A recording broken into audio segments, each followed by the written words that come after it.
¿Qué tal? Bienvenidos una vez más al devocional con el pastor Gerson González, donde día a día nos acercamos a las Escrituras para conocer y experimentar el poder del Evangelio. Deseamos que seas grandemente bendecido mientras escuchamos la palabra de Dios, porque la palabra de Dios no está presa. Comenzamos. Gracias sean dadas a nuestro Señor que nos permite un día más de vida. Estamos hablando de el restaurador, de Cristo como el restaurador de nuestras vidas y de nuestras familias. Y hemos observado en Génesis 3, en nuestro último episodio, cómo el segundo orador de la creación fue Satanás, y él desafió la palabra de Dios, la palabra verdadera, con una pregunta: ¿con que Dios os ha dicho? Bueno, nosotros somos los primeros necesitados de redención. Muchas personas se preguntan acerca de si los creyentes que están habitados por el Espíritu Santo y que tienen la palabra de Dios, necesitamos realmente un ministerio personal. ¿No es acaso el clamor por esto una falta de fe en el Espíritu y una falta de confianza en la palabra de Dios, que es la espada del Espíritu? Bueno, permíteme considerar, para cerrar esta mañana, el tema de la restauración, el pasaje de Hebreos 3, versos 12 y 13. Mirad, hermanos, que no haya en ninguno de vosotros corazón malo de incredulidad para apartarse del Dios vivo. Antes, exhortaos los unos a los otros cada día, entre tanto que se dice hoy, para que ninguno de vosotros se endurezca por el engaño del pecado. Este pasaje es poderosísimo. Nos lanza una advertencia esencial contra la facilidad con la que nos alejamos del Señor. ¿Has observado eso? Como creyentes que en algún momento tuvieron una fe madura, tuvieron una apariencia de piedad, tarde o temprano terminan apartándose del Dios verdadero. Este pasaje nos presenta esa realidad como algo que puede llegar a presentarse de forma o de manera progresiva. Observa aquí el proceso que esto sigue. Primero se presenta algo pecaminoso. Esto pudieran ser patrones sutiles de pecado que voy permitiendo en mi vida. Luego, eso que voy permitiendo en mi vida me lleva a incredulidad. La incredulidad es la excusa sutil de mi pecado. Cuando esas excusas están, entonces yo me alejo de las claras palabras, advertencias, mandamientos y sentencias de las Escrituras. Después de que lo pecaminoso y la incredulidad se ha presentado en mi vida, el autor a los Hebreos dice que viene el alejamiento. El alejamiento es la pérdida de mis anclas espirituales. Y finalmente, la cuarta etapa es el endurecimiento. Es un corazón con costra.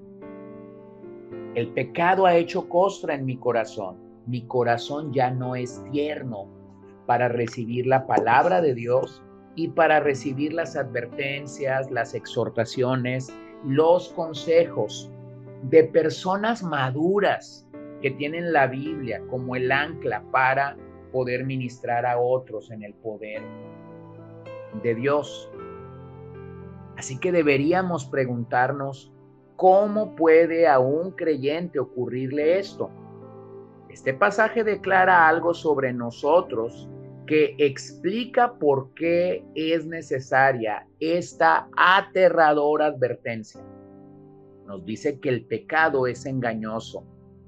Y me encanta cuando Paul Tripp dice, el pecado es engañoso y adivina a quién engaña primero. Sí, bingo, a nosotros, a ti y a mí. Observa que no tenemos problema en ver el pecado en otras personas, lo señalamos, lo juzgamos, lo criticamos, lo anotamos, lo repasamos, pero tenemos un tremendo problema con ver nuestro propio pecado. Esta es la teología del pasaje. Mientras el pecado siga habitando en nosotros, habrá algún aspecto de ceguera espiritual en todos nosotros. Podemos ver la mota de polvo en el ojo de otros mientras no vemos la viga que sobresale en nosotros. Eso es lo que Jesús habló en Mateo 7, en el Sermón del Monte. Así que todos necesitamos ayuda, porque hasta que estemos en casa con el Señor, todos nosotros sufriremos de algún grado de ceguera espiritual. Y a diferencia de los ciegos físicos, los ciegos espirituales suelen ser ciegos a su ceguera. Cada uno de nosotros necesitamos ayuda y cada uno está llamado a ayudar, es decir, a funcionar diariamente como uno de los instrumentos de cambio de Dios en la vida de otras personas. Así que yo te pregunto esta mañana, ¿qué necesitamos? Bueno, en primer lugar, necesitamos el valor de la honestidad. No debemos tener miedo de ser amorosamente honestos. Tenemos que amarnos lo suficientes como para romper con los muros de la ceguera espiritual. No es benéfico para tu alma la falta de honestidad. Necesitas ser honesto. Muchas relaciones fracturadas pudieron impedir la fractura con honestidad en su momento, con honestidad en su esencia, en su naturaleza de ser. Pero posiblemente eso te haría ver mal o me haría ver mal en el momento o frente a estas personas con las que debimos ser sinceros. En segundo lugar, necesitamos la humildad de la accesibilidad. Tenemos que estar dispuestos a escuchar y a considerar cuando otras personas nos desafían con cosas que por nosotros solos no veríamos. Así que necesitamos abrazar con humildad y con gozo la ayuda que Dios nos ha proporcionado a través de otras personas. Vuelvo a insistir, para que esto realmente suceda, tú necesitas a personas que toman en serio la Biblia. Yo necesito a personas que toman en serio la Biblia y que me van a dar un consejo dominado por las Escrituras, no por los sentimientos, no por las circunstancias, no por las heridas. Oh, amigo, ¿cómo nos ha lacerado esto? Cuando estamos en esas disyuntivas, no es momento de escuchar a nuestras emociones o a nuestros sentimientos. No es momento de reclamar en qué fallamos o reclamar a aquellas personas a las que nosotros creímos que deberían suplir nuestras necesidades psicológicas, sino que es momento de verdaderamente enfrentar nuestras realidades por la palabra, en la palabra, y pedir la ayuda al Señor. Así que hay 3 preguntas con las que quiero terminar que constituyen la base de cualquier sistema de crecimiento o de transformación bíblica en nuestras almas.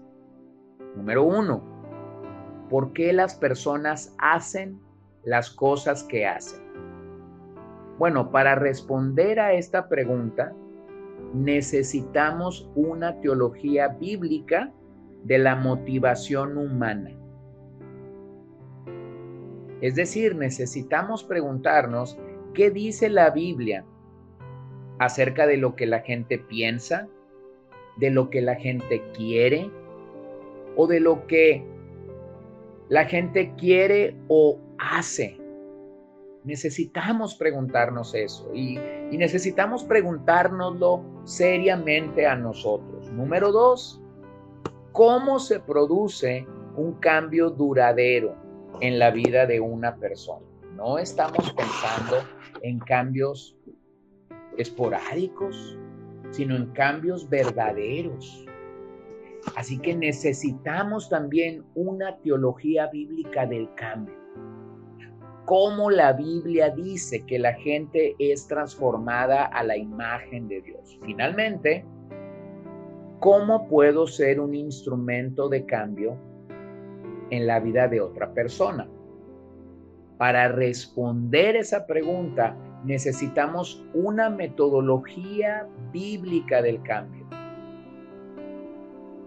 Así que estas son las preguntas que necesitamos hacernos para pensar en cómo Dios todavía quiere restaurarnos. Yo no sé tú, pero yo simplemente concluyo que todavía necesito ser restaurado por el Señor, que todavía necesito ser procesado por el Señor para no llegar al punto de Hebreos 3, 12, 13, donde el pecado me engañe y ese pecado me lleve a la incredulidad y entonces la incredulidad dé a luz el alejamiento de mi alma del Señor y finalmente termine con un corazón endurecido, con costra por el pecado, un corazón que ya no es tierno para escuchar la palabra de Dios. Oh, querido amigo, yo oro esta mañana por ti, que si tú te encuentras detenido en Hebreos 3, 12 al 13, hoy puedas salir de allí. Hoy tu corazón pueda volver a la ternura que posiblemente te caracterizó en el pasado y que posiblemente necesitas ver claramente por la palabra de Dios y no por tus emociones. A lo largo de mi vida, de mi caminar con el Señor, por más de 30 años, he podido observar que el pasaje de Hebreos 3, 12 y 13 se ha desarrollado en vidas que fueron tocadas por Dios en algún momento, pero que también fueron descuidadas por ellos mismos y no reconocieron, como ya hemos dicho, lo pecaminoso del pecado en sus propias vidas y llegaron lamentablemente a tener un corazón endurecido. Así que yo quiero terminar orando esta mañana por ellos. Todos nosotros conocemos a alguien así, así que únete a mí pidiendo por ellos. Vamos a interceder. Padre, te doy gracias esta mañana por tu palabra. Qué maravilloso es saber que todavía necesitamos ser guiados por tu Espíritu Santo y por tu palabra en la dirección clara que tú tienes para nuestra alma. Hoy levanto mi voz, hoy me uno a mis hermanos, a mis amigos que conocen a alguien o posiblemente nosotros mismos estamos en el camino de Hebreos 3, 12, 13. Señor, yo te pido que quites la venda que nos impide ver lo pecaminoso del pecado, que no nos permitas llegar a incredulidad, que no nos permitas llegar a alejarnos o a endurecer nuestro corazón con esta costra que el pecado deja. Y si estamos allí, sácanos, líbranos, restáuranos una vez más, porque solo tú puedes hacerlo. En el nombre de Cristo Jesús oramos. Amén. Gracias por acompañarnos el día de hoy. No olvides compartir este devocional con todos tus conocidos y recuerda que puedes seguirnos en Podbean, Spotify y Facebook como CCBN Los Mochis para que puedas escuchar todos los mensajes, los devocionales y también seguir nuestras transmisiones en vivo. Esperamos que nos acompañes el día de mañana. Que el Señor te bendiga.